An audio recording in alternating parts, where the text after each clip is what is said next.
यार मेरे मुंह से कोई लफ्ज़ नहीं निकल रहा था, मेरी सांस अटक गई थी और आंखों के सामने मतलब अंधेरा सा छा गया था। ये मैं आपको एक जॉब इंटरव्यू का किस्सा सुनाने जा रहा हूँ। मतलब मैनेजर ने पहला सवाल पूछा और उसके बाद मेरे हालात कुछ ऐसे हो गए। अब यार सवाल आप सोच रहे होंगे किस तरह का पूछा, मतलब क्यों ऐसे हुआ। ये मतलब बड़ा सिंपल सा सवाल था कि why we should hire you, हम आपको क्यों हायर करें।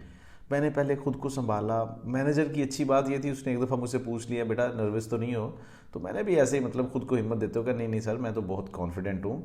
लेकिन अंदर गेम डल चुकी थी, मतलब मुझे कुछ समझ ही नहीं आ रहा था कि उसने फिर रिपीट किया why we should hire you.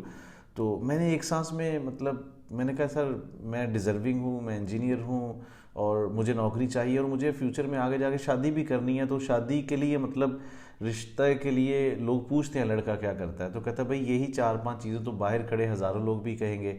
आप एक डिफरेंट चीज़ बताओ कि आपको कंपनी क्यों हायर करे, मतलब क्या आप में ख़ास बात है। यार मेरे पास कोई जवाब नहीं था। अब डिग्री का एक जो पेपर होता है उसकी अहमियत यहाँ तक होती है, वो आपको जॉब इंटरव्यू की सीट तक ला के बिठाती है। अब कंपटीशन इतना ज़्यादा हो गया है, आप पाकिस्तान इंडिया के अंदर जो इंडस्ट्री है, जो पॉपुलेशन है, उसका अगर आप रेशो देखें तो पॉपुलेशन बहुत आगे निकल चुकी है। मतलब तो इस गैप को इतनी आसानी से रातों रात तो फिल किया नहीं जा सकता। But yes, you can be deserving, you can be right person for industry, अगर आप अपने स्किल्स के ऊपर काम करें। ये एक जो हमारे पास डिग्री का पेपर है, that's only for the certain time कि आपको वो जॉब इंटरव्यू के दरवाजे पे लेके आता है। आगे आपने सारी गेम करनी है एक्सपीरियंस बेस पे, अपने स्किल बेस पे। आपके स्किल्स डिफरेंट तरह के हो सकते हैं। आपको बोलना आना चाहिए, आपको प्रॉब्लम सॉल्विंग एनालिटिकल अप्रोच होनी चाहिए, आपके पास फील्ड ओरिएंटेड सॉफ्टवेयर स्किल्स होने चाहिए। मतलब डिफरेंट तरह की चीज़ें हैं। स्किल्स के बगैर आप कहीं पे भी एक्सेल नहीं कर सकते। अच्छा, अगर आप समझते हैं कि आपके अंदर बहुत पोटेंशियल है, अल्लाह ताला ने आपको बहुत मतलब यानी कि आप इसी जॉब इंटरव्यू के अंदर इस सिचुएशन में अपने आप को बिठाते हो और कहते हो मैं कैसे एक्सप्लेन करूं कंपनी को why we should hire you, यानी कि मुझे क्यों हायर करना चाहिए। तो उसके अंदर यार आपको कॉम्पिटेंट स्किल्स को सीखना होगा। अब कॉम्पिटेंट स्किल्स कौन कौन से हैं, यही एक जर्नी है। मतलब एक अच्छे जॉब कैरियर को स्टार्ट करना, फ्रेश लेवल पे हो सकते हो, मिड कैरियर लेवल पे आप हो सकते हो।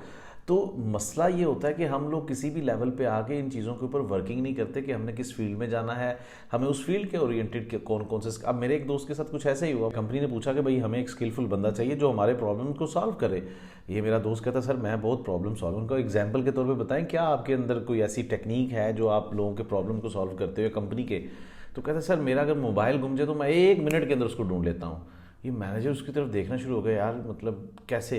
कहता सर मैं आपसे मोबाइल लूँगा, अपना नंबर डायल करूँगा, मेरा मोबाइल रिंग करेगा और मुझे मिल जाएगा। अब यार ये मैनेजर देखना शुरू हो गया, इसने कहा हाँ चलें सही है ठीक है आप बाहर जाएं। तो भाई इससे हमें ये लेसन सीखने को मिला कि जो कंपनी हम ज्वाइन करना चाहते हैं, जिस इंडस्ट्री में जाना चाहते हैं, उससे रेलिवेंट स्किल सीखना है। ऐसा नहीं है कि हम फार्मास्यूटिकल कंपनी में जाना चाहते हैं और स्किल सीख रहे हैं पंक्चर लगाने का। तो ये मतलब चीज़ें थोड़ी सी एनालिटिकल अप्रोच चाहिए होती है कि ये समझने के लिए कंपनीज कौन कौन सी है मेरे टारगेट में, मेरे रडार में कौन कौन सी कंपनीज है जिनको मैं टारगेट करूंगा एम्प्लॉयमेंट के लिए, और उन कंपनीज के अंदर क्या चीज़ें चाहिए। इसी तरीके से इंजीनियरिंग जॉब कैरियर स्किल्स के मतलब अच्छा सीखना चाहते हो, अच्छे हाई डिमांडिंग स्किल्स के मतलब अवेयरनेस चाहते हो, तो हमारे आने वाले वेबिनार का हिस्सा बने। लिंक इसी वीडियो की पोस्ट में दिया गया है। सी यू देयर।